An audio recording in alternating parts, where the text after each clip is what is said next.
In the meantime, something coming next week. Not everybody is excited about the Ark Park.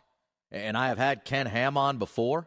I have debated Ken Ham on my show as to the merits of the Ark Park. And a man with strong opinions. He's the president of the Tri-State Freethinkers. He is Jim Helton, and we welcome him in now. Jim, welcome to the show. How are you? Great. Thanks for having me on. Well, listen, I pride myself on being a free thinker. I like to think through all the different issues. But is there any way you can think that the world is only 6,000 years old and that dinosaurs were running towards Washington? Is there any way anybody logically can think that? Only if you ignore all the facts, evidence, and you deny science. That's the only way. So you have to ignore the facts, ignore the evidence, and deny science. You have to do all three of those, really. Yes, and this is the one thing where I agree with Ken Ham on, and I'm paraphrasing here, but the reason he defends this story and answers in Genesis and creation so much because he basically says if you get rid of the creation story and you get rid of Genesis, then the rest of the Bible falls apart and it doesn't make sense. And I agree with him.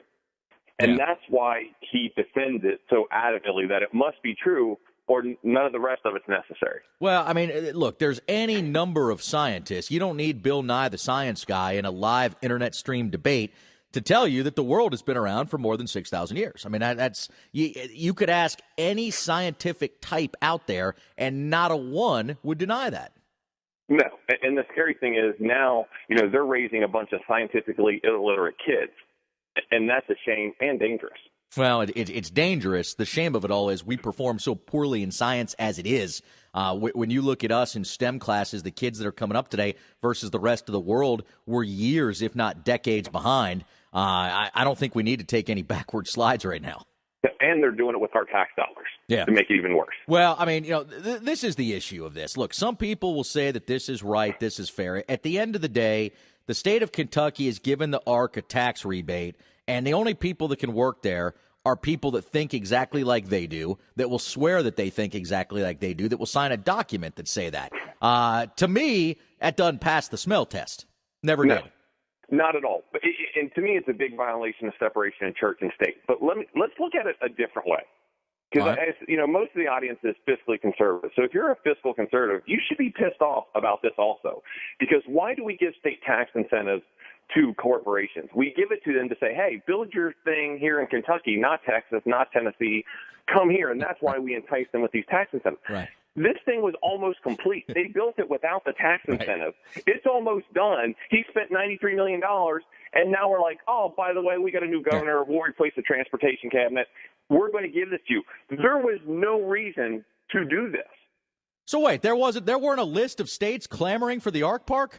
No. Like Florida, West Virginia. I heard Montana had made a huge pitch. They were going to send a bunch of trucks, and they were going to drive it from Kentucky to Montana. That's not true? Yeah. And even if they wanted them in the beginning, once he already started the construction, invested this money, he's not going anywhere. So maybe you give it to him in the beginning or you pitch it. I understand the pitch. I still disagree with it from separation church and state. But once it's already almost complete, why? It's not going anywhere. Right. Not necessary. So it's just not necessary. And then you also have the TIF and the junk bonds that are being done. So they created a TIF district, which is a tax district through all the employees that work there and surrounding areas and other businesses have to pay 2% of their paychecks to pay off the $62 million junk bonds. So now, what if I employees are paying? Yeah, what if I live in that tax increment district and I'm a Jew or I'm a homosexual or I'm an atheist? What then? If you work in that area, you have to pay 2% of your paycheck towards this. 2%. To pay off their loan. And if Ark Encounter gets up and leaves, they're not responsible for any of the money. None of it. Junk bonds. They have no obligation whatsoever. I mean, I looked at this, and a number of really smart economists have looked at these. These are the lowest grade bonds out there. I mean, these are basically walk-away bonds. Yes.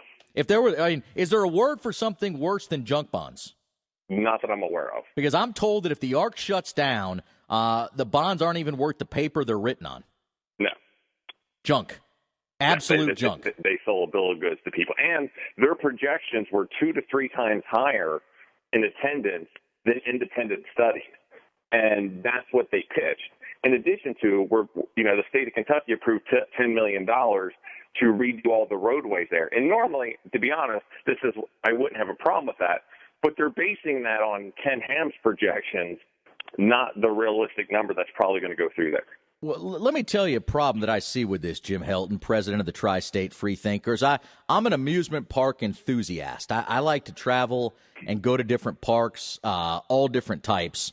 This is not something that's going to have any return traffic. Amusement parks like Kings Island, like Cedar Point, like Disney World and Disneyland thrive because you go, you do it, and then what do? They build a new ride every year or every couple years. Kings Island's not as much as the others, but you build new attractions, new features, new shows, new food. This is a completely static and singular attraction. You can't create new breeds of animals and put them on the ark. You can't create friends for Noah because you're beholden to the Bible. So a static attraction, who's going to come to that 3 times, 5 times a summer like a typical amusement park? And they're very adamant this is not a park. Yeah. It has 0 rides. There are no rides. So that baffles me. Didn't they talk at one point about having other features or like zip lines or other things that would be ride-like? Wasn't that part of the plan at one point? The zip line is actually at the Creation Museum. There's a 7 Plagues ride they talked about doing in phase 2, which Plagues. That just sounds like you wouldn't want to get on that ride. Lice! Wait, lice! Oh, I'm moving from lice to vermin to blood. I mean, they were going to have a Plagues ride? Yeah, what I heard was a 7 Plagues ride is what they were going to call it. That sounds like a great idea.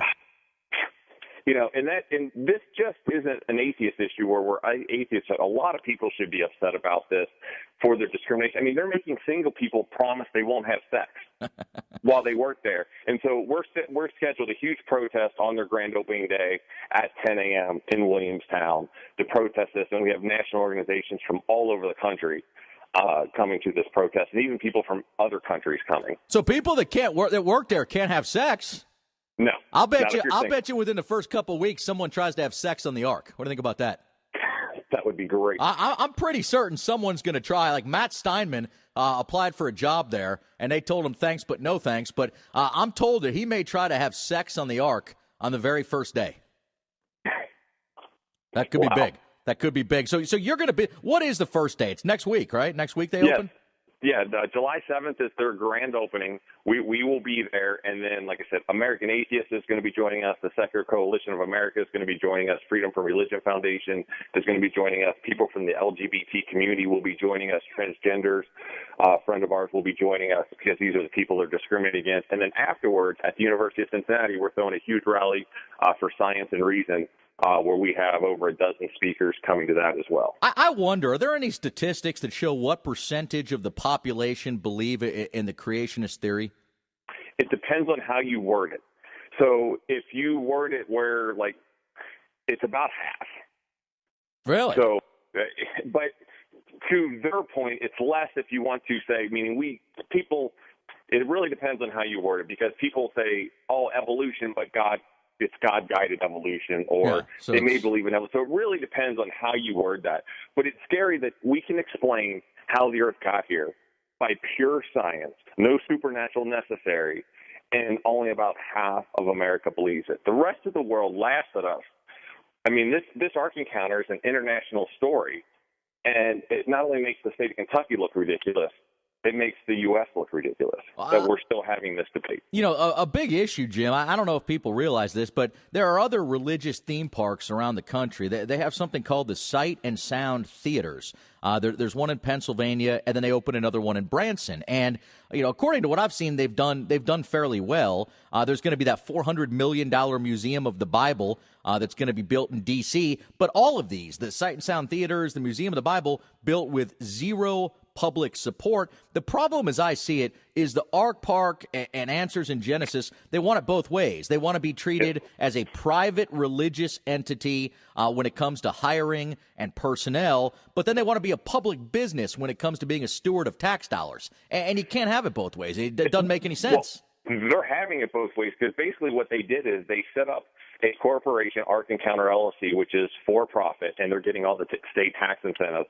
But the actual boat, you can donate money to Answers in Genesis, and it's a nonprofit. So when you give them money, they're not even paying taxes on it, and you can write it off your taxes, and they're hiring people. So the actual Noah's Ark is a nonprofit, but everything around it, the entrance gate, is for profit. Yeah. I'll look into my crystal ball. This thing will get some attention initially. There'll be believers from all over the country that will come out to see it, and they'll hail it as an archaeological wonder. And frankly, from a construction standpoint, it's pretty amazing. But I fail to see how you get any return business. And if you don't get return business, I don't see how you stay around for more than a couple of years. And just if you look at the Creation Museum stats, every year their attendance has declined. Every single year, year after year, they're getting less and less attendance.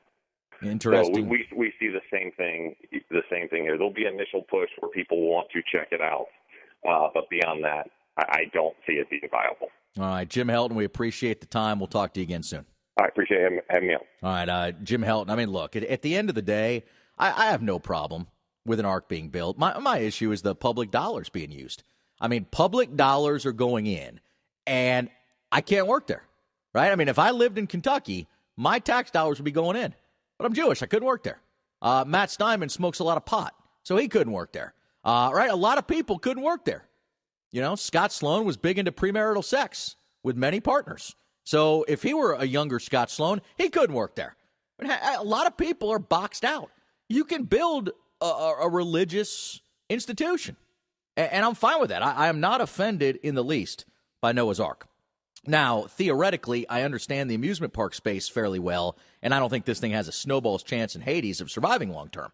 But that's different. I'm not offended by it. There's nothing wrong with it. I am offended by the fact that people that live near there are putting their tax dollars into that bad boy, and at the exact same time, many of them are boxed out and prohibited from working there. You can't have it both ways. You're a church, religious institution, or you're a public business.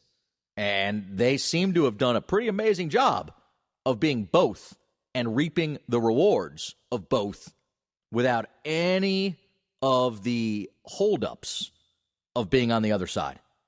We'll see what happens. But I can't imagine. I mean, I just can't. I mean, you could be incredibly religious. Are you going to drive an hour from Cincinnati to go to an ark and then drive back a week later to see the same ark with the same animals? And I got to ask this question, too. I'm curious, because I don't know. I saw a picture in the paper the other day of someone dressed as Jesus out by that thing. Is that, I mean, like religiously, is that good? I mean, to dress as Jesus to make money for a fake ark? I'm wondering. I mean, there was a guy with long flowing hair and a robe, and he was supposed to be like Jesus. And, you know, I'm somewhat curious what Jesus would say about some young whippersnapper pretending to be Jesus to sell tickets to a fake ark. Just curious about that. All right, we continue with more. Amazon and for Willie, 700 WLW.